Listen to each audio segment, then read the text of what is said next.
नमः ॐ हर्षं नमः ॐ हर्षं नमः ॐ हर्षं नमः ॐ नमः ॐ हर्षं नमः हर्षं नमः ॐ हर्षं नमः ॐ हर्षं नमः ॐ हर्षं नमः ॐ नमः ॐ हर्षं नमः हर्षं नमः ॐ हर्षं नमः ॐ हर्षं नमः ॐ हर्षं नमः ॐ नमः ॐ हर्षं नमः हर्षं नमः ॐ हर्षं नमः ॐ हर्षं नमः ॐ हर्षं नमः। परम पावन परम आराध्य प्रातः स्मरणीय आचार्य श्री महाश्रमण जी के चरणों में सत सत नमन करते हुए हम आज का सत्र शुरू कर रहे हैं। त्रिपदी वंदना। वंदे अरहं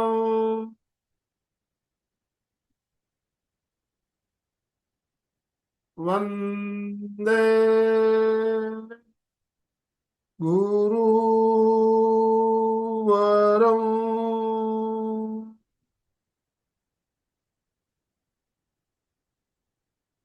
वंदे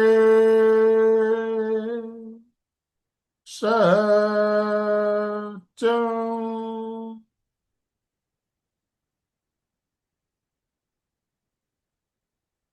सभी साधक साधिकाओं को जय जिनेन्द्र, सुप्रभात, ओम अरहम, गुड मॉर्निंग। बंधुओं और बहनों, आज मंगलवार का दिन, और जैसा कि आप जानते हो मंगलवार को हमारा एक बहुत ही शानदार क्रम चल रहा है, बहुत ही शानदार सीरियल चल रहा है, योग का इतिहास। करीब करीब साल भर पहले हमने इस सीरियल को शुरू किया था। आज 44वां एपिसोड लेकर आपके साथ जुड़ रहे हैं। 44 एपिसोड हो चुके हैं। बीच में एक दो सप्ताह छूट गैप पड़ गया था, तो देखा जाए तो एक साल करीब करीब पूरा हो चुका है। बहुत लंबा हमारा सीरियल चल रहा है और बहुत ही ज्ञानवर्धक, बहुत सी नई नई बातें हमें जानने को, सुनने को, समझने को मिल रही है। और साथ में हम प्रैक्टिकल भी करते आ रहे हैं। तो और बहुत सुंदर मार्गदर्शन हमारा अलका जी सांखला न जाने कहाँ कहाँ से ढूंढ ढूंढ के हमारे इस सीरियल के कारण उनका स्वाध्याय हो रहा है। यह एक बहुत अच्छी बात। स्वाध्याय कर्म को काटने का एक बहुत अच्छा साधन भी बताया गया। तो और हम जब उनको सुनते हैं तो हमारा भी स्वाध्याय होता है। तो कितना फायदेमंद ये सेशन, हमारी ये श्रृंखला चल रही है, आप सब समझ सकते हैं। मैं ज़्यादा समय लेना नहीं चाहूँगा। आप सभी से निवेदन, सभी भाई बहनों के वीडियो ऑफ है, पहले तो वीडियो ऑन कीजिए, वीडियो ऑन कर ले और दोनों हाथ ऊपर करते हुए अलका जी का स्वागत ओम वरम के साथ। अलका जी, आपका बहुत बहुत स्वागत, बहुत बहुत अभिनंदन। आपसे निवेदन, आप आज का सत्र शुरू करें। Over to you. उठारी, यस, थैंक यू। और अगर आनंद भाई जी ने कहा वैसे विथ स्माइली फेसेस हम लोग एक दूसरे का सुबह सुबह एकदम गुड मॉर्निंग के साथ स्वागत करके नया ज्ञान लेने के लिए तैयार हो जाएंगे। तो चलिए, शुरुआत करने के पहले आपको पता है थोड़ा रिलैक्स हो जाएंगे, थोड़ा सा अपने आप को फ्रेश करेंगे। नींद में से कुछ लोग ज्वाइन किए हैं, कुछ सुबह की ध्यान करके भी आते हैं, तो सबका वेलकम करते हैं। तो चलिए एक बार थोड़ा अपने आप को फ्रेश कीजिए। दोनों हाथ बंद, मुट्ठी बंद के साथ जोर से ओम अरहम, ओम अरहम, ओम अरहम, ओम अरहम, ओम अरहम, ओम अरहम, ओम अरहम, ओम अरहम, ओम अरहम, ओम अरहम, ओम अरहम, ओम अरहम, ओम अरहम, ओम अरहम। Clockwise anti clockwise. ओम अरहम, ओम अरहम, ओम अरहम, अरहम अरहम अरहम अरहम अरहम अरहम अरहम अरहम अरहम अरहम अरहम अरहम अरहम अरहम। अच्छा लगता है सुबह सुबह रिलैक्स होते हैं तब। वैसे ही गुरु को याद करेंगे, सभी गुरुओं को प्रणाम करेंगे सुबह सुबह, जिन्होंने इतना ज्ञान दिया है और मैं आपके साथ शेयर कर रही हूँ। मुझे भी ज्ञान मिल रहा है तो मैं उसी सभी सभी गुरुओं को याद करती हूँ और दिल से आनंद से मन से प्रणाम करने के लिए सभी तैयार और प्रार्थना करें।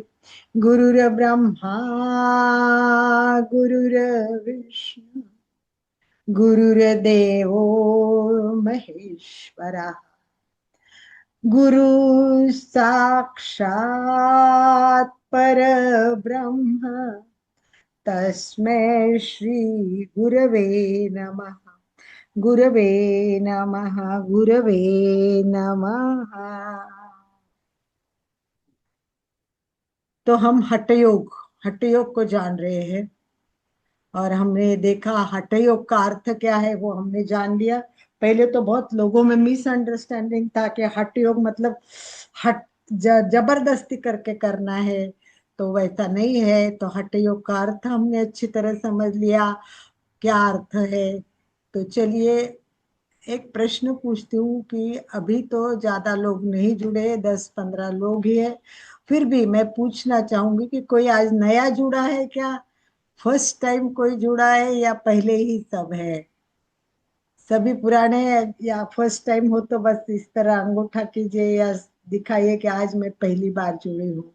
तो चलिए बहुत अच्छा, सभी जुड़े हुए हैं, तो उसको अर्थ को रिपीट करने की जरूरत नहीं है। अगर जानना है तो पहले आप एपिसोड देख सकते हो। तो चलिए आज मेन बात जो आज से मुझसे शेयर करनी है वो बात हम आपसे इस तरह जानने की कोशिश करेंगे कि सबसे इम्पोर्टेंट प्राणायाम में या जीवन में सब में श्वास है, वो तो सबको क्लियर है। श्वास सब कुछ है, श्वास बिना जीवन नहीं, श्वास ही जीवन है। जिसने श्वास को जाना उसने जीना सीखा, सब कुछ श्वास है। एग्जैक्टली श्वास है ये समझने के लिए, परंतु उससे भी हमको मूल समझना है। श्वास से भी ज्यादा एक चीज बड़ी है, श्वास के साथ साथ उसको समझना भी बहुत जरूरी है। प्राणायाम शुरू करने से पहले हम क्या करेंगे, हमारा जो नींव है उसको पक्का करने की कोशिश करेंगे कि अपनी क्लियरिटी जितनी हो जाए। मतलब मैं भी ये सब पढ़ चुकी हूँ, ये सब सिखाती हूँ, पर आज ऐसे लगा कि ये पॉइंट मैंने ज्यादा डिस्कस किया ही नहीं, और ये पॉइंट मुझे अभ्यास कर रही थी तो बहुत मतलब कठिन लग रहा था, हार्ड लग रहा था ये पॉइंट थोड़ा सा। उस टाइम मैं इस पर सोचती थी कि ये मुझे समझ में ही नहीं आ रहा है, ये तो बहुत गड़बड़ कर रहा है, इतना हार्ड था वो पॉइंट। आप लोगों के साथ मैं डिस्कस करूंगी तो मुझे लगता है बहुत इंटरेस्टिंग लगेगा और आपको बहुत अच्छा लगा। तो मूल समझना है। तो पहला प्रश्न है कि श्वास का संबंध किससे है, श्वास का संबंध किससे है।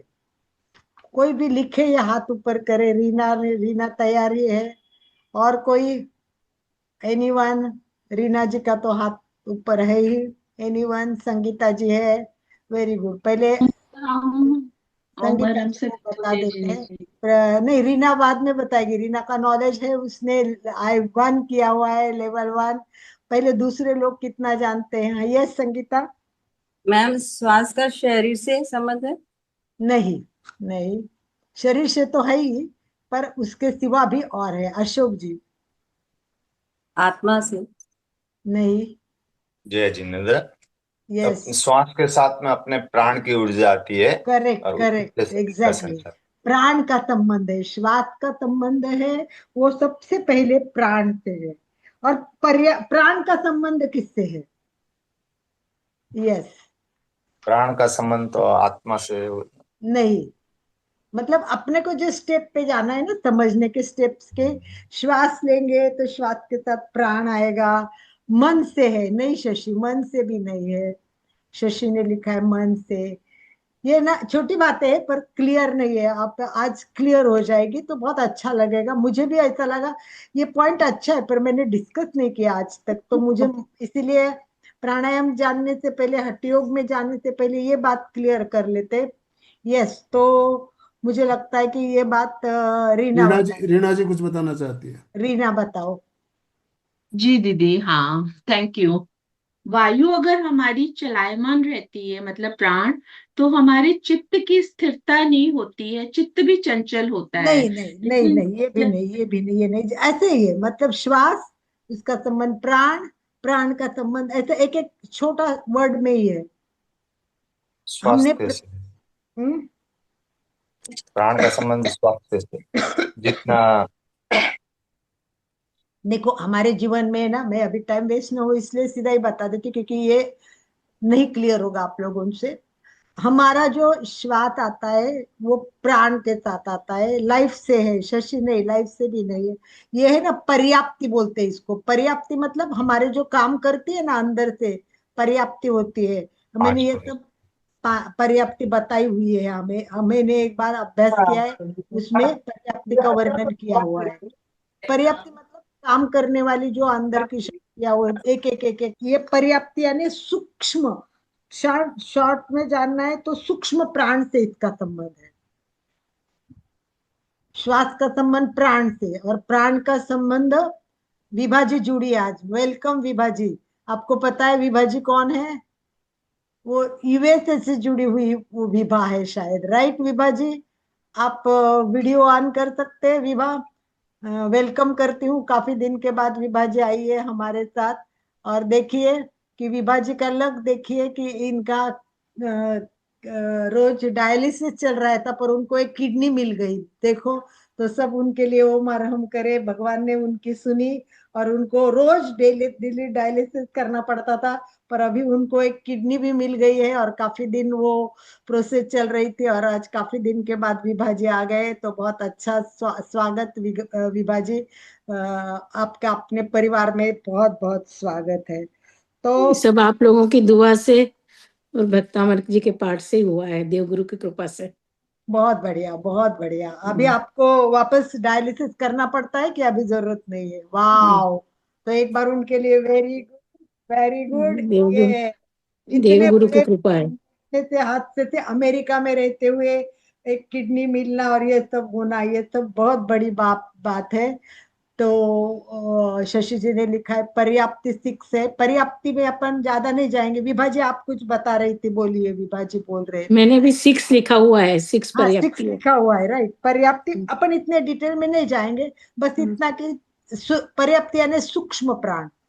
तो श्वास का संबंध प्राण से, प्राण का संबंध किससे आ गया? सूक्ष्म प्राण से आ गया। जैसे भी जीवन पहले निर्माण हो गया, तो सबसे पहले ये निर्माण होता ही है प्राण। प्राण से ही जीवन शुरू होता है। पर आपको एक बात जानना है कि प्राण को भी प्राण की जरूरत होती है। देखो कितनी बड़ी बात है, प्राण को भी प्राण की जरूरत होती है। हमको इस बात को समझना है। और ये प्राण है कहाँ? कहाँ है ये प्राण? यस, आभा मंडल में, आकाश मंडल में, ब्रह्मांड में फैला हुआ है। प्राण तो चारों तरफ हमारे फैला हुआ है। तो श्वास का संबंध प्राण से, प्राण का संबंध सूक्ष्म प्राण से, और प्राण को भी प्राण चाहिए, और वो प्राण आकाश मंडल में फैला हुआ है। सारे आकाश मंडल में प्राण चक्र फैला हुआ है।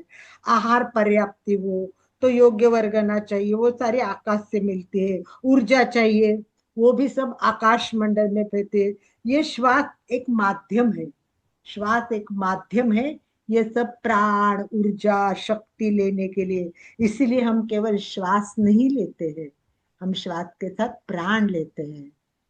श्वास के साथ प्राण लेते हैं, ये बहुत इंपॉर्टेंट बात है। और शरीर शास्त्र के अनुसार जानेंगे ना, तो शरीर शास्त्र कहेगा कि हम ऑक्सीजन ले रहे हैं। शरीर शास्त्र कहेगा कि हम ऑक्सीजन ले रहे, परंतु कर्म शास्त्र के भाषा में आप बात करेंगे तो वो बोलेगा कि आप प्राण ले रहे हो। प्राण 10 प्रकार के, करेक्ट? प्राण जैन में 10 प्रकार के हैं और बाकी में 5 प्रकार के प्राण हैं। तो श्वास के साथ जाने वाला प्राण उस प्राण को पोषण करता है। वैसे जैन भगवती, प्रज्ञापना, यहाँ भी प्रश्न उपस्थित किया कि जीव आहार कब लेता है, आहार कब लेता है और कहाँ से लेता है, कितना लेता है। आहार आहार व्यक्ति लेता है ना, हर प्रकार के आहार होते हैं, तो कितने प्रकार के होते हैं, कहाँ से लेता है। यस बोलो। यस अशोक बोलो। मैं बोलूं? हाँ बोल सकते हो, चलिए आप आहार विभाजित। 3 प्रकार के हैं, रोम आहार, कवल आहार और ओज आहार। सबसे पहले ओज आहार, फिर रोम आहार और फिर कवल आहार। Good job, good, great, very good, बहुत अच्छा। और बताइए अशोक जी, हम कहाँ से ये सब आहार लेते हैं। यस अशोक। विभा जी ने बताया, मेरे भी वही है, जैसे अपने हर रोम रोम से भी आड़ ले सकते हैं। नहीं, और मुंह से जो और परफेक्ट चाहिए मुझे कि कहाँ से आहार लेते हैं, और परफेक्ट मुझे चाहिए। ये तो ठीक है, ये 3 आहार है, हम रोम रोम से आहार लेते हैं, और भी परफेक्ट उत्तर के लिए और एक जवाब चाहिए। Yes yes Vibha.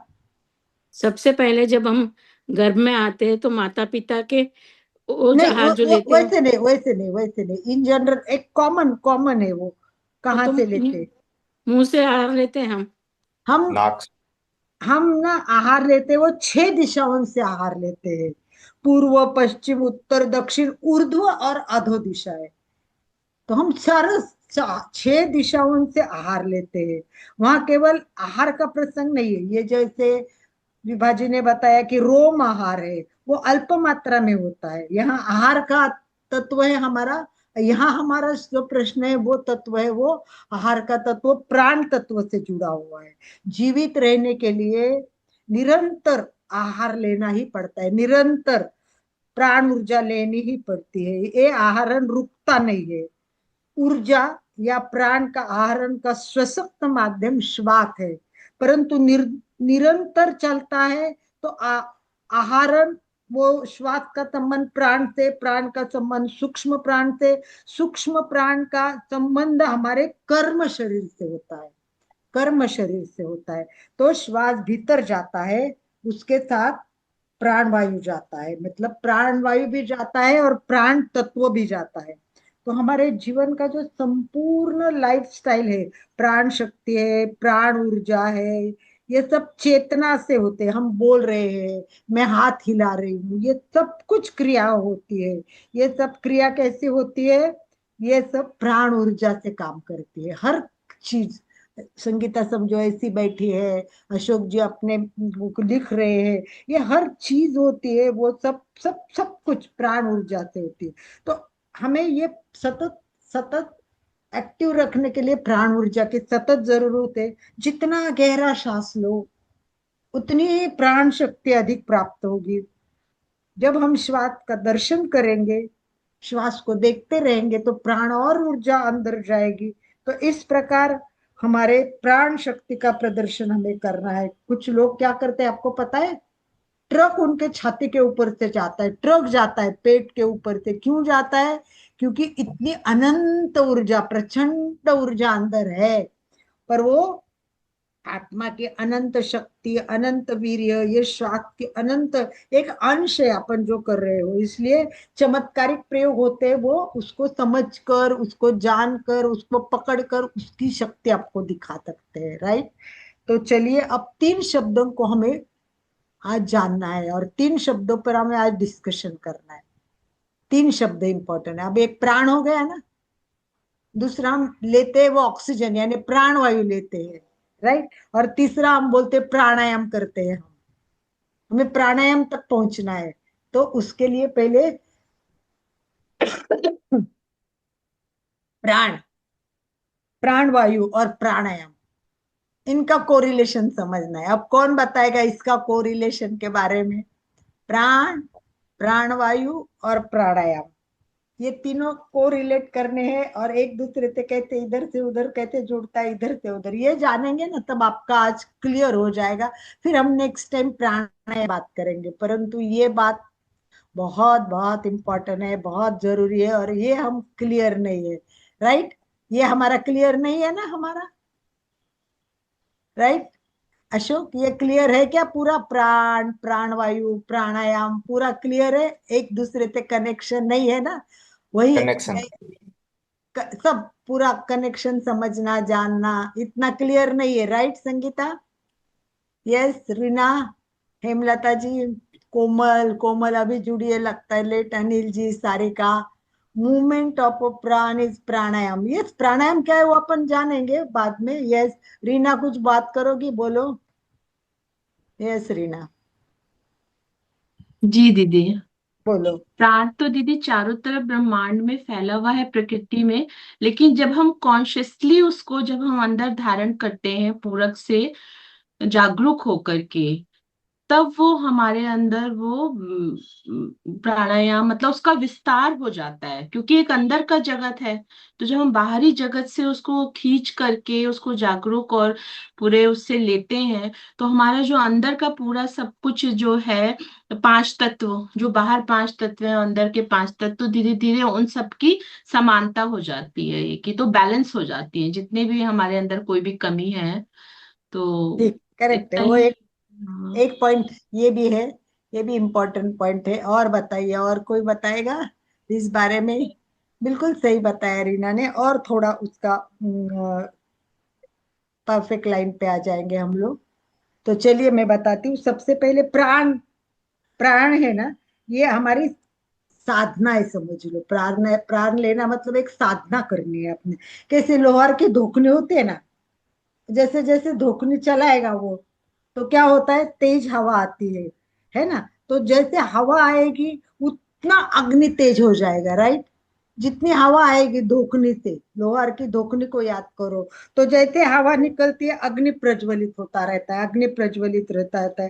तो हवा और आग एक नहीं है, हवा और आग तो एक नहीं है, परंतु हवा से क्या होता है, अग्नि तेज हो जाता है। बिल्कुल इसी तरह प्राणवायु क्या करता है, प्राण को उत्तेजित करता है। प्राणवायु, प्राणवायु प्राण को उत्तेजित करता है। जितनी मात्रा में हम ऑक्सीजन लेंगे, जितनी मात्रा में हम प्राणवायु लेंगे, तो प्राण में उत्तेजना नहीं आएगी, सक्रियता नहीं आएगी, परंतु शरीर शास्त्र कहता है कि हमारे पूरे रक्त के संचार के दो साधन है, एक हृदय है और एक फेफड़ा है। जी। हमारे शरीर के रक्त का जो संचार होता है उसके दो मुख्य साधन है, एक हृदय और एक फेफड़ा है। रक्त शोधन का काम होता है वो फेफड़ों में होता है, रक्त शोधन का काम होता है वो फेफड़ों में होता है। और शुद्ध करने के लिए कार्बन डाइऑक्साइड, अशुद्ध रक्त ये शरीर से बाहर निकलना जरूरी होता है। सब जब गंदगी निकल जाएगी ना तब वो शुद्ध होता है। तो प्राण वायु वाला शुद्ध रक्त फिर हमारे रक्त प्रवाह में जाता है। तो अगर प्राण वायु मिली ही नहीं, ऑक्सीजन मिला ही नहीं, तो रक्त क्या होगा, विकृत रहेगा, अशुद्ध रहेगा। जी। अशुद्ध रहेगा, रक्त शुद्ध होगा ही नहीं। हाँ इसीलिए जी। हमें सारे शरीर को शुद्ध करना है, आई मीन रक्त शुद्ध करना है, तो प्राणायाम चाहिए। शुद्ध रक्त सारे गति, शरीर को गति देगा, हमारी सारी क्रिया बहुत अच्छी होगी। तो प्राण का साथ इसका बहुत संबंध है। इसलिए प्राण वायु रक्त के माध्यम से प्राण को उत्तेजित और सक्रिय करता है और शुद्ध करता है। जैसे पौधा है, एक पौधा है, समझ लो पेड़ का पौधा है। अपन ने क्या किया, पेड़ को पानी डाल दिया तो पौधा लहलाएगा, खिलेगा। बिल्कुल बिल्कुल वैसे ही जैसे हम प्राण वायु मतलब बहुत श्वास लेंगे तो वो पानी देने जाता है, वैसे ही हमारा प्राण खिलखिला उठा गया। तो प्राणायाम जितना अच्छा यानी करेंगे, प्राण वायु, नॉट प्राणायाम, सॉरी, प्राण वायु जितना हम ले लेंगे उतना हमारा प्राण खिलखिल उठेगा, राइट? ये करेक्ट। पौधे की तरह काम करेक्ट। करेगा। तो प्राण वायु को ठीक करने का साधन क्या है? अब ये प्राण हो गया कि प्राण हमको लहलाना है, बहुत खिलाना है। ये कैसे खिलेगा? वो तो खिलेगा प्राण वायु से खिलेगा। अब ये कैसे करेंगे, प्राण वायु कैसे खिलाएंगे? अब संबंध बोलो। प्राणायाम करके। हाँ। ये संगीता ने करेक्ट लिखा, तो हम प्राणायाम हाँ। करेंगे। तो समझ में आ गया, प्राण को शुद्ध करने के लिए प्राण वायु चाहिए, प्राण वायु लाने के लिए हमें प्राणायाम करना पड़ेगा। तो आ गया ना, तीनों का कनेक्शन जुड़ गया ना, समझ में आ गया तीनों का कनेक्शन आपको? एकदम बहुत स्वीट लगता है कि प्राणायाम प्राण क्या विस्तार करता है, प्राण का आयाम का नियंत्रण करता है। तो प्राणायाम लगे, इसीलिए तो कहते प्राण आयाम, मतलब वो विस्तार करेगा, प्राण का विस्तार करेगा। सामान्यतः होता क्या है कि रेचक, पूरक और कुंभक, तीन प्रक्रिया हम करते हैं, परंतु श्वसन की क्रिया का व्यवस्थित अगर नियंत्रण करना है, व्यवस्थित आयाम कंट्रोल करना है, बढ़ाना है, तो हमें प्राणायाम परफेक्ट सीखना पड़ेगा, प्राणायाम करना पड़ेगा। इसीलिए प्राणायाम जानना जरूरी है। जब तक प्राणायाम परफेक्ट नहीं होगा तब तक ये सब परफेक्ट नहीं होगा। हम कर रहे हैं, परंतु परफेक्ट करने के लिए इन सबको जानना। तो इस प्रकार प्राणायाम के द्वारा पूर्ण पूरक होगा, पूर्ण रेचक होगा, पूर्ण कुंभक होगा, और तब वो प्राणायाम सही होगा तो प्राण खिलखिलाएगा। हम पानी दे रहे पर परफेक्ट नहीं दे रहे, बहुत जितना चाहिए उतना नहीं दे रहे, कम दे रहे, तो उसको कम पड़ेगा तो वो खिलेगा नहीं। तो इस प्रकार प्राणायाम में एक संजीवनी शक्ति है, प्राणायाम एक संजीवनी शक्ति है। ये शरीर को स्वस्थ तो बनाता ही है, परंतु उसके साथ रक्त और स्नायु मंडल का शोधन करता है। जब पर्याप्त मात्रा में प्राणायाम मिलेगा तो ही रक्त शोधन होगा। अगर पर्याप्त प्राणायाम नहीं होगा तो हमारे अंदर का शोधन करेक्ट होगा नहीं, अंदर की शुद्धि होगी नहीं, तो अंदर विकृति होगी, गंदगी निर्माण हो जाएगी। इसीलिए तीनों बातें एक दूसरे से जुड़ी है, प्राण, प्राणवायु और प्राणायाम।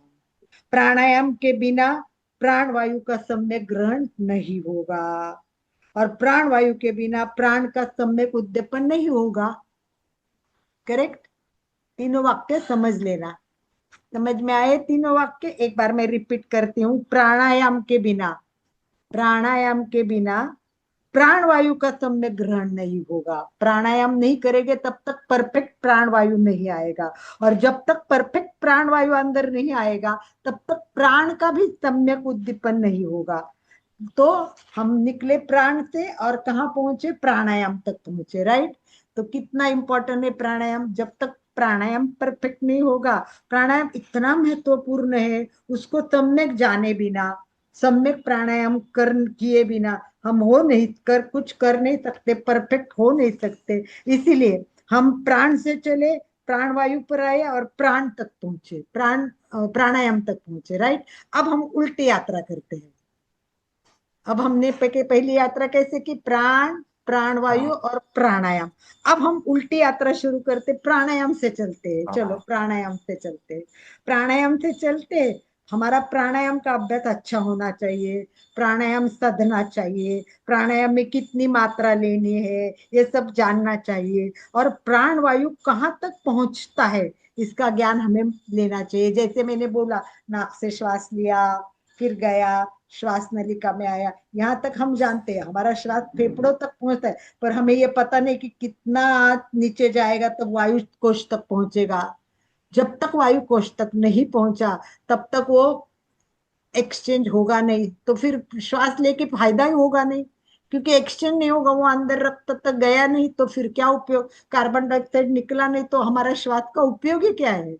इसलिए हमको ये जानना जरूरी है कि प्राणवायु कहाँ तक पहुंचना है, कैसे लेना है। प्राणवायु ठीक लेने से ही प्राण सक्रिय होगा और उसकी क्षमता बढ़ेगी। प्राण शक्ति का आधार इस प्रकार होता है कि शरीर में तेजस शरीर, हमारा अंदर का शरीर कौन सा है? सूक्ष्म शरीर कौन सा है?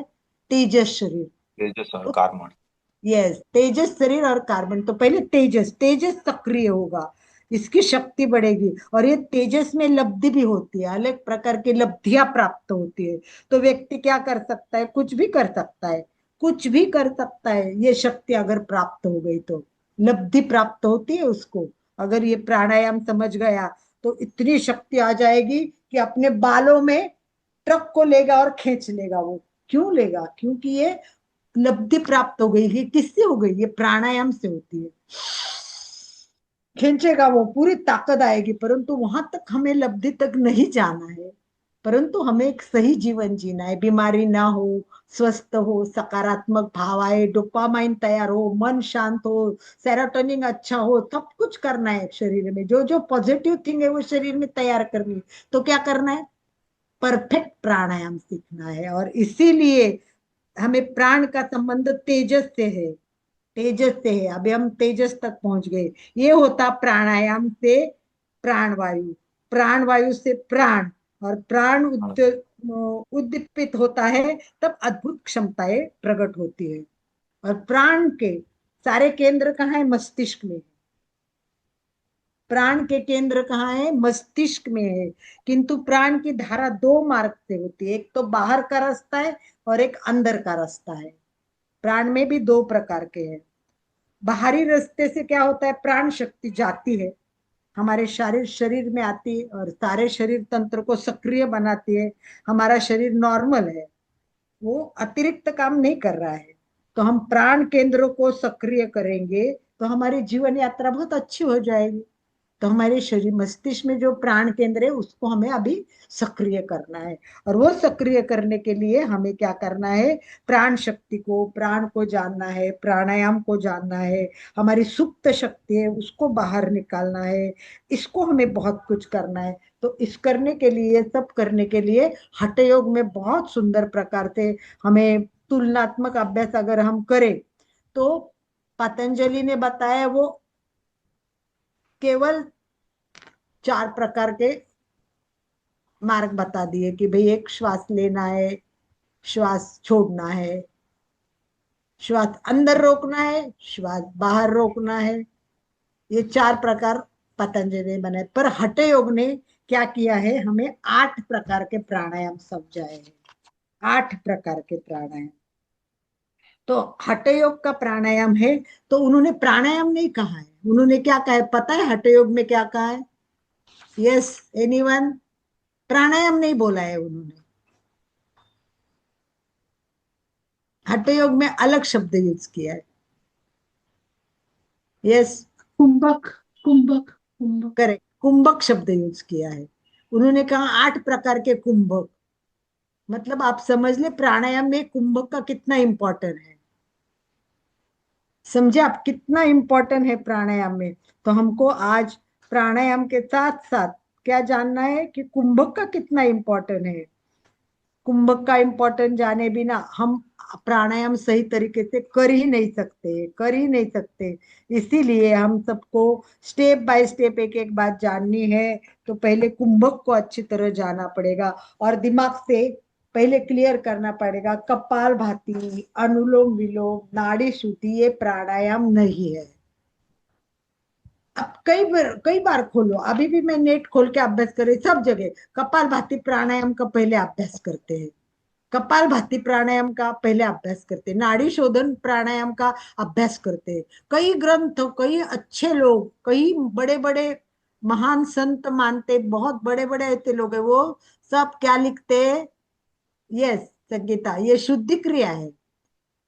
और वो क्यों जरूरी है? वो जरूरी है प्राणायाम के लिए कि जब हम नाड़ी शोधन करेंगे, नाड़ी शुद्धि करेंगे, नाड़ी शुद्धि नहीं होगी तो प्राणायाम कैसे करेंगे? तो नाड़ी शुद्धि जरूरी है। कपालभाति से भी हमारा पूरा सक्रिय हो जाएगा और फिर एक्टिव हो जाइए। शुद्धि क्रिया ये सारी जरूर है। तो कुंभक का उल्लेख किया हुआ है हठ योग में। और हठ योग में 8 प्रकार के प्राणायाम बताए, 8 प्रकार के। उनका श्लोक है, वो श्लोक भी मैं दिखा सकती हूँ, बता सकती हूँ। पर श्लोक बहुत सिंपल है उनका, बहुत ज्यादा नहीं कहा है उन्होंने। श्लोक में एकदम सिंपल वाक्य कंठस्थ करेंगे तो भी बहुत अच्छा है। सूर्य भेदी भस्त्रिका, उज्जाई शीतली। ऐसे अगर देखे तो साथ साथ में जोड़ के भी हम उनको दो दो की पेयर करेंगे ना तो अच्छी तरह से याद रहेगा हम लोगों को। चलिए, कौन बताएगा? अभी 8 प्राणायाम तो आप लोग जानते हैं, फिर भी आप में से कोई बताएगा? रीना आप तो बाद में बताएगी, आप लोग। यस, सीधा मैं श्लोक में से ही बता देती हूँ। देखो कैसे लिखा है, सूर्य भेदी में उज्जाई, सूर्य भेदी में उज्जाई, शीतकारी शीतली। 4 हो गए। सूर्य भेदनम, उज्जयी, शीतकारी, शीतली, भस्त्रिका, भ्रामरी, भस्त्रिका, भ्रामरी, और लास्ट 2 मूर्छा, प्लाविनी, त्यष्टा, कुंभका। ये 8 कुंभक है। ये श्लोक बताया हुआ, अर्थात सूर्य भेदेन, उज्जाई, शीतकारी, शीतली, भस्त्रिका, भ्रामरी, मूर्छा और प्लाविनी, ये 8 प्रकार के कुंभक है। ऐसे लिखा है, कुंभक है। अपने को इसको प्राणायाम कहना है। इसका वर्णन हम धीरे धीरे जानेंगे। एक एक एक एक सूर्य भेदी लेंगे, सूर्य भेदी की चर्चा करेंगे। हम उज्जाई जानेंगे, उज्जाई की चर्चा करेंगे। उज्जाई बहुत इंपॉर्टेंट है, सब प्राणायाम में उज्जाई बहुत इंपॉर्टेंट है। उज्जाई इतना फायदेशीर है, उज्जाई करने से इतने लाभ होते हैं कि आप पूछो ही मत। तो उज्जाई सीखना और परफेक्ट सीखना बहुत जरूरी है। तो प्राणायाम में तो इसमें 3 ही बातें हैं, पूरक, रेचक और कुंभक। इसमें बाह्य कुंभक नहीं है, ध्यान रखना। हठयोग में और पतंजलि में फर्क क्या है? पतंजलि ने बाह्य कुंभक बताया, हठयोग ने बाह्य कुंभक की बात ही नहीं की है। एक तो ये बात है। और इसका उपयोग है कुंडलिनी जागृति के लिए भी ज्यादा करते हैं। हठयोग वाले बोलते इससे कुंडलिनी जागृत होगी। और दूसरा संबंध इसका प्राण से है, इसलिए ये हठयोग उनका प्राणायाम इंपॉर्टेंट है। ये एक कार्य करता है, उसके साथ दूसरा है, दूसरा होता है, उसके साथ तीसरा होता है। इस प्रकार मनुष्य की मनस्थिति भी अच्छी होती है। तो प्राणायाम का इसको परम तप माना है। बोलो परम तप। प्राणायाम सीखना मतलब बहुत बड़ी साधना है। ये तप के अभ्यास के रूप में है, क्योंकि वो सारे विकार नष्ट कर देगा, आपके अंदर से पूरी शुद्धि कर दिया। साधारण अलग अलग प्रकार के होते, पर प्राणायाम का प्रभाव है वो व्यक्ति के पूरे लाइफ पर होता है, पूरे छोटी छोटी बातों पर भी होता है। शरीर का स्तर अच्छा हो जाएगा, श्वास लेने से सबसे पहली बात मन ठीक हो जाएगा, स्वास्थ्य ठीक हो जाएगा। अपने जो 5 प्राण या 10 प्राण, जनरली 5 प्राण बोलते हैं, जैनों में 10 प्राण होते, ये 10 के 10 प्राणायाम सक्रिय हो जाएंगे और सतत एक्टिव रहेंगे। और ये 5 प्राण, मस्तिष्क, इसका भी अतूट संबंध है। प्राणायाम अच्छा करेंगे तो मस्तिष्क के भी सारे केंद्र काम करने लगेंगे, मस्तिष्क शांत हो जाएगा। इस प्रकार प्राणायाम शारीरिक, मनोवैज्ञानिक, मानसिक, आध्यात्मिक, इस प्रकार के सारा, मतलब ये तो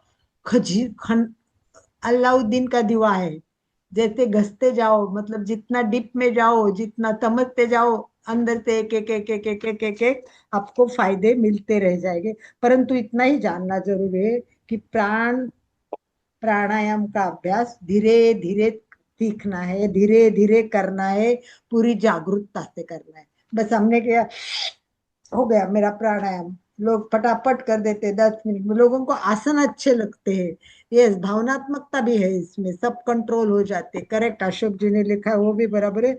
तो प्राणायाम का अभ्यास आसन के बाद करना है। पहली बात 100% रीढ़ की हड्डी सीधी, समकाय वाग्रीव, एकदम स्ट्रेट। कितना स्ट्रेट आदमी बैठ सकता है ये जानना जरूरी है, एकदम स्ट्रेट होना चाहिए। ये जितना, किसी ने मुझे याद है बताया था कि महाप्रज्ञ जी को एक बार किसी ने पूछा आपके स्वास्थ्य का राज क्या है, 3 बातें बताओ। तो उन्होंने कहा रीढ़ की हड्डी सीधी रखना,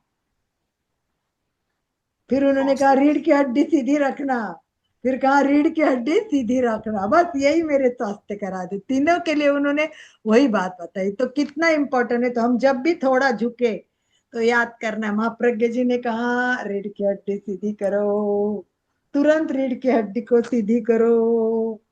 प्राणायाम के अभ्यास के दौरान कोई मन में विचार नहीं चाहिए, कोई तनाव नहीं चाहिए, पूरा कंसंट्रेशन है वो प्राणायाम पे करना है। प्राणायाम का अभ्यास आहार करने के बाद तुरंत नहीं करना है। अपना सारा पेट साफ होना भी जरूरी है, और धीरे धीरे धीरे प्रमाण बढ़ाना है। इनका प्रमाण जब देखा मैंने, हठयोग में जो प्रमाण दिया है उस पर मैं नेक्स्ट टाइम बात करूंगी। बाप रे, उसके तो कण में भी हम नहीं पहुंच सकते। उनका इतना कम से कम 12 बार लेना है, 12 अंक में लेना है, 12 अंक में लेना है, और 48 अंक तक रोकना है, और 24 अंक में छोड़ना है। ये 12, 48 और 24 ये उनका सामान्य मतलब निचले स्तर का प्राणायाम है, बोलो। तो हम वहां तक भी नहीं पहुंच सकते, और वो दिन में कितनी बार करना है, बाप रे बाप, इतना 4 बार। सुनेंगे। हाँ, 4 4 बार। 4 4 बार। बार का। यस, का कब कब करना है बताइए। मॉर्निंग में एक बीच में जो 4 प्रहर होते हैं ना, चार प्रहर प्रहर होते, करेक्ट, 4 प्रहर होते हैं, उस 4 प्रहर में करना है। अब ये हम बाद में सब पूरा डिटेल्स में जानते जाएंगे धीरे धीरे, क्योंकि हम है ना प्राणायाम का अभ्यास थोड़ा धीरे करेंगे, स्टेडी करेंगे, क्योंकि ये बहुत इंपॉर्टेंट है।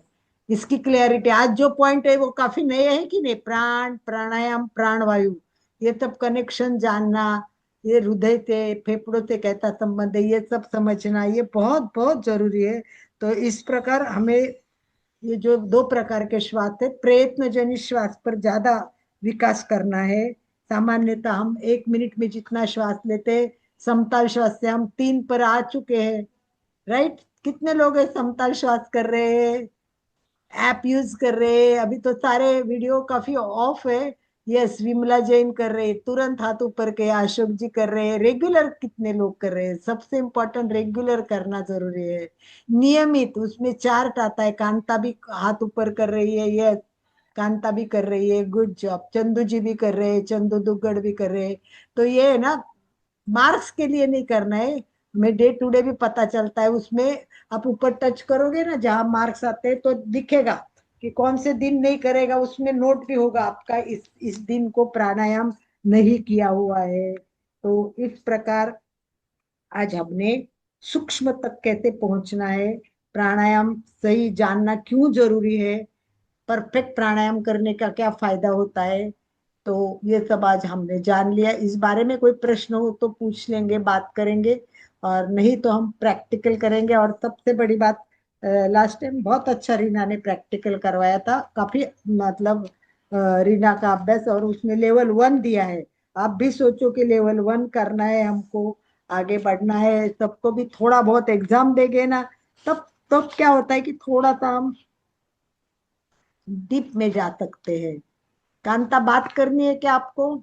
यस, नहीं ना, कि करनी है? नहीं, ठीक है, चलिए। तो कोई क्वेश्चन हो तो एक बार पूछ लेना। ये प्राण, प्राणायाम और प्राण, मेरे को है ना, जब पहली बार गए थे तो मैंने सर को यही पूछा, सर ये 3 में मैं बहुत उलझती हूँ। हाँ, यस, चले जय आगे। जय जिनेन्द्र। जैसे अपने प्राणायाम तो अमुक समय करते हैं, तो उसकी प्रैक्टिस फिर कंटिन्यूज रहती है, क्योंकि जितना दीर्घ और लंबा सांस लेंगे तो ही बेनिफिट मिलेगा। हाँ, लंबा श्वास लेना और लंबा श्वास छोड़ना, और उसके साथ रोकना ज्यादा इम्पोर्टेंट है, सबसे ज्यादा रोकना। कुंभक का जितना इम्पोर्टेंट है ना, वो पूरक रेचक से बहुत ज्यादा है। इसीलिए प्रमाण में कहता है 1 4 2 प्रमाण है। प्राणायाम का प्रमाण क्या है वो समझो, 1 4 2। तो आप अभ्यास कीजिए और देखिए। इसीलिए उल्टा अभ्यास मैंने सिखाया था, आपको याद हो तो, कि पहले आप रेचक कितना करते वो सीखो, रेचक जितना होगा ना उस हिसाब से आप पूरक करो, बराबर। तो अपने को पहले रेचक करना है, और तो करना है राइट टाइम, हमें इसको समझना है और करना है। प्रमाण 1 4 2 रखना है, इतना याद रखना है। और 1 4 2 उसमें पहले अपन तो कितना करते, 4 8 और 10, चार चार हाँ। 4 करते, 16 और 8, बस इतना करते तो अपने को लगता है वाह बहुत किया मैंने। पर उसमें तो कोई नाम ही नहीं है इसका, 12, मिनिमम 12। मैंने कल 12 करके देखा, पर 48 तक रोक के भी देखा, रुका, मेरा रुका नहीं है कि नहीं, ट्राई किया, रुका। आज अपन ट्राई तो करेंगे कि 12 में किसका कितने तक रुकता है, 48 में कितने तक रुकता है, और 24 में कितने तक छोड़ सकते हैं। ट्राई तो हमें करना ही पड़ेगा ना ये सबका। और ये दिन में 4 बार 5 बार वो कहाँ होगा हमारे, एक बार भी किया तो बहुत हो गया हमारे लिए। तो चलिए प्रैक्टिकल के लिए तैयार होते, रेडी, सभी तैयार है? यस, सीधे, रीढ़ की हड्डी, समकाय शिरा ग्रीव, रीढ़ की हड्डी एकदम सीधी, टट्टा 90 डिग्री। मुझे समझ में नहीं आया था, बीच में मैंने आपको एक बार बोला होगा गुरुत्वाकर्षण, मैंने ऐसा सुना कि 90 डिग्री होना चाहिए, एकदम 90 डिग्री। तो मैंने किसी से पूछा, हाँ राकेश, राकेश से ही बात की थी, राकेश आते हैं ना अपने यहाँ, राकेश खटेड़। मैंने बोला ये ऐसे क्यों लिखा है कि भाई ओशो ने लिखा हुआ है, ओशो के इसमें कि एकदम रीढ़ की हड्डी सीधी, रीढ़ की हड्डी सीधी, इतना तो हम जानते। स्वाति का 10 40 20 करती है वो, वेरी गुड, बहुत बढ़िया, वो भी बहुत है। ओम अरहम, स्वाति के लिए ओम अरहम। हम नेक्स्ट वीक में आएंगे तब सब जानेंगे कि कौन कितना आगे बढ़ रहा है, कितना ज्यादा कर रहा है। तो ऐसा कहा कि जब इससे ऊर्ध्वागमन अच्छा होता है, जब हमारी रीढ़ की हड्डी सीधी नहीं होती है ना तो ऊर्ध्वागमन सही नहीं होता है, और हमें क्या करना है, नीचे से ऊपर प्राण ले जाना है। तो ऊर्ध्वागमन के लिए रीढ़ की हड्डी सीधा होना चाहिए, और वो झुकती है ना तो ये बैलेंस निकल जाता है ना, तो फिर ऊर्ध्वागमन नहीं होता है। समझ में आए?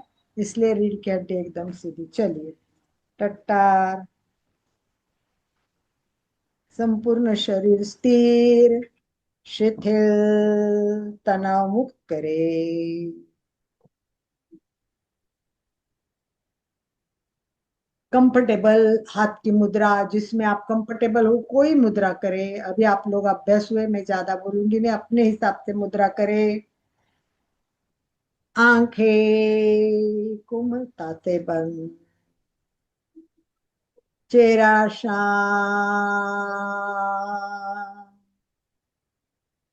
श्वास मन,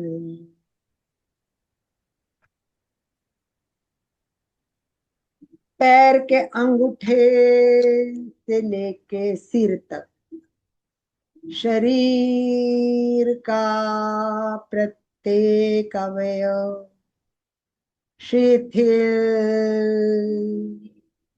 हो जाए।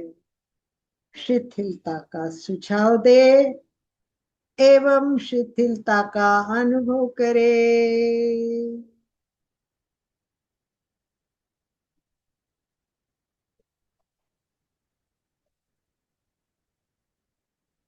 अनुभव करे पूरा शरीर शिथिल हो गया है, शिथिल, शिथिल, शिथिल। छोड़ दो, मैं शरीर नहीं हूं, मैं आत्मा हूं। पूरा ध्यान श्वास पर केंद्रित करे, और हम प्रयोग करते जाएंगे। पहली बार में 4 16 और 8 करूंगी, उसके बाद हम 5 करेंगे, फिर 20, और छोड़ने में 10। जिसका कहां तक होता है, 5 का होने के बाद मैं डायरेक्ट 12 करूंगी। उनका मिनिमम है, वो करने की कोशिश करेंगे हम। तो पहले 4 से शुरुआत कर लेते हैं। एक बार तैयार हो जाइए, पूरा ध्यान श्वास पर केंद्रित कीजिए। श्वास भरे, 2 3 4, रोके, 2 3 4 5 6 7 8 9 10 11 12 13 14 15 16, छोड़े, 2 3 4 5 6 7 8। एक बार फिर रिपीट करती हूँ, श्वास भरे, 2 3 4, भरे, 2 3 4 5 6 7 8 9 10 11 12 13 14 15 16, छोड़े, 2 3 4 5 6 7 8। अब एक बार 5 से शुरू करते, श्वास भरे, 2 3 4 5, रोके, 2 3 4 5 6 7 8 9 11 12 13 14 15 16 17 18 19 20, छोड़े, 2 3 4 6 7 8 9 10। एक बार रिपीट। 2 3 4 5, रोके 2 3 4 5 6 7 8 9 10 11 12 13 14 15 20, छोड़े 2 3 4 5 6 7 8 9 10। लास्ट प्रयोग करके देखते हैं और फिर चर्चा करते हैं कि 12 में कोई रोक सकता है तो देखते हैं।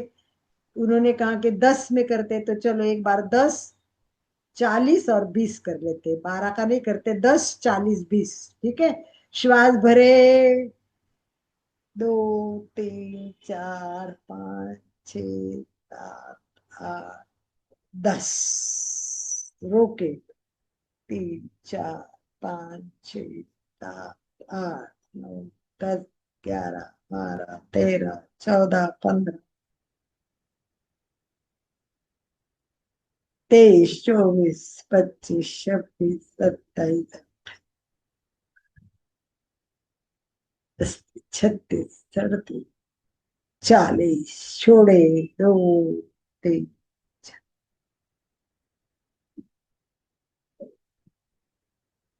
13 19 20। एक बार लास्ट श्वास भरे 2 3 4 5 6 10, रोके 2 3 4 5 6 7 8 9 10 11 12 13 14 15 16 17 18 19 20 21 22 23 24 25 26 27 28 29 32 33 34 35 39 40, छोड़े 2 3 4 5 6 7 8 11 12 13 14 15 16 17 18 19 20। शांत। रोके, जब कंफर्टेबल हो तब आंखें खोले और थोड़ी बात कर लेते हैं। इसीलिए आज थोड़ा ही किया क्योंकि सबको अपनी अपनी प्रैक्टिस करनी है इस 8 दिन में। अगले मंगलवार को अपन चेक करेंगे कि कौन कहाँ तक पहुंचा। अभी कौन किस में कंफर्टेबल था, लिख सकते हो अपने आप को कि कौन 10 कर पाया, कौन 8 कर पाया। रीना का परफेक्ट हो गया, 10 40 बराबर है। गुड जॉब रीना, अभ्यास करती है रीना तो बराबर है। हम लोगों का इतना सबका अभ्यास नहीं होगा। यस, अशोक जी का भी हो गया, very good. I do it, बस वेरी गुड। स्वाति तुम तो करती हो, इसीलिए तुम्हारा बेस लेके मैंने यहाँ 10 का करवाया। Good job. बाकी किसने करवाया? चलिए, कोमल कितना हुआ? संगीता का भी हो गया, गुड जॉब। मेरा भी हो गया, कोमल का भी हो गया, गुड जॉब। हमारे सब एक्सपर्ट है, 10 वाले, सबके लिए ओ मरहम, सबके लिए ओ मरहम। अभी 10 दिन 8 दिन प्रैक्टिस करना ही है। शशि जी का भी हो गया, गुड जॉब। जितने वीडियो ऑन है लगभग उन्होंने बात की। विभा जी का पता नहीं चल रहा है मुझे, परंतु शायद वो ट्राई करेंगे तो उनका भी हो जाएगा। गुड जॉब है सबका, बहुत बहुत अच्छा है। तो हमें ये आज हमने बेसिक समझ लिया। ये 3 का कॉम्बिनेशन दिमाग में क्लियर रखना है सबको। प्राण, प्राणायाम, प्राणवायु और प्राणायाम। Yes, clear. अभी कितनी सूक्ष्म तक पहुंचने के लिए कैसी जरूरत है। तो अब आज तक हम है कर रहे हैं, पर क्लियरिटी में थोड़ा मुझे भी खुद को यह अच्छा लगा था जब 3, राइट रीना, ये 3 संकल्पना आज ज्यादा क्लियर हो गई है। तो अब हम ध्यान से और ध्यान से प्राण को कैसे लेना है, बाकी चीजों को छोड़ दो। अब कौन क्या कह रहा है, क्या कर रहा है, बस मैं, मेरा प्राण आ रहा है कि नहीं, आ जाओ प्राण, आ जाओ आ जाओ आ जाओ आ जाओ। उसको बुलाते रहेंगे, तेरे बिना मैं नहीं आगे बढ़ सकती।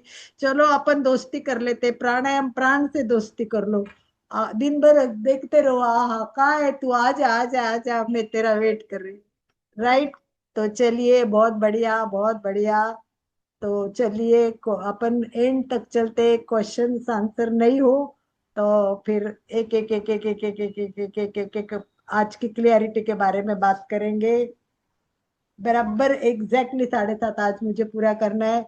मेरी बेटी और बेटे दोनों बहू जवाई और बेटी अभी आ रही है 7:45 मुझे अभी तैयारी करनी है, इसलिए मैं 7:30 राइट टाइम पूरा करने वाली हूँ। तो चलिए, प्राण बोलिए, प्राण का इम्पोर्टेंस सबसे ज्यादा है, कितना है?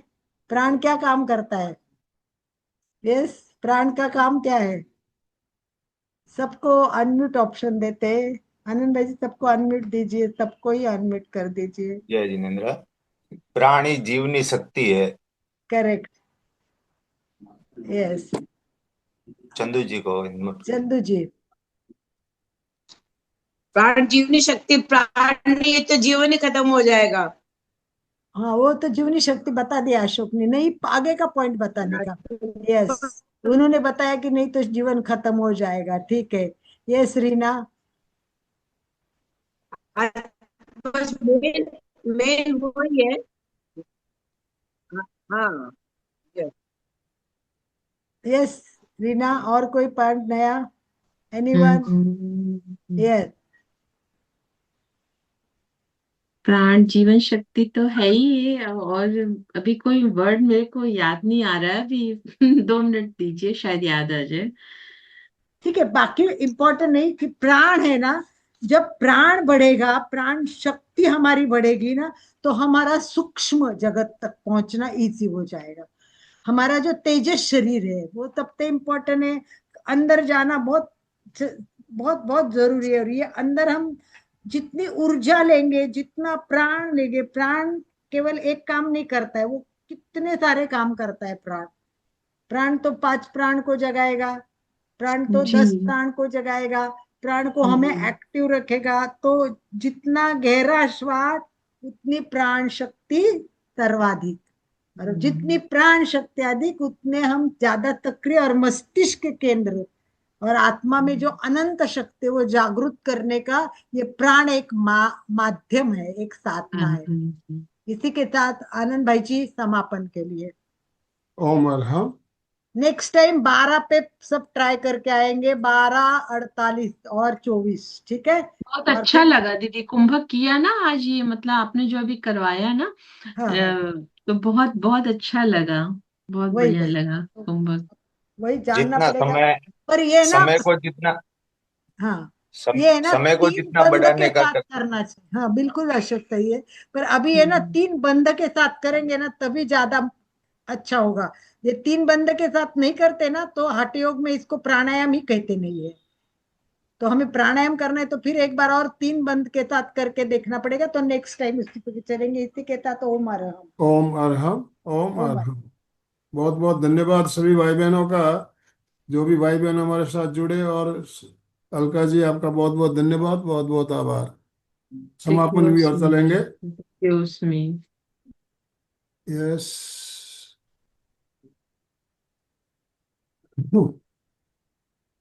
दोनों दोनों हाथ जोड़ते हुए मेरे साथ साथ सभी मानसिक उच्चारण करें। मैं चैतन्यमय हूँ, मैं हूँ, मैं आनंदमय हूँ, आनंद में हूँ, मैं शक्तिमय हूँ। में मेरे हूँ, भीतर मेरे अनंत भीतर चैतन्य का, अनंत आनंद का, अनंत शक्ति का सागर लहरा रहा है। इसका साक्षात्कार करना ही मेरे जीवन का परम लक्ष्य है। हमारा आज का दिन मंगलमय हो, आनंदमय हो, शांतिमय हो। इन्हीं शुभ भावनाओं के साथ ओम शांति शांति शांति। कृतज्ञोस्मि, हम सब गुरुदेव के आभारी। हम सब गुरुदेव के आभारी हैं। कृतज्ञोस्मि, हम सब गुरुदेव के आभारी हैं। बहुत बहुत धन्यवाद। अशोक जी, स्लोगन के साथ समापन कराइए प्लीज। जय जिनेन्द्र। सभी साधक साधिका एक साथ में उच्चारण करेंगे। फिटनेस का डोज 1 घंटा हर रोज। फिटनेस का फिटनेस का डोज डोज 1 घंटा हर रोज। फिटनेस का फिटनेस डोज का डोज 1 1 घंटा घंटा हर रोज। हर रोज। रोज। ओम अरहम। ओम ओम अरहम।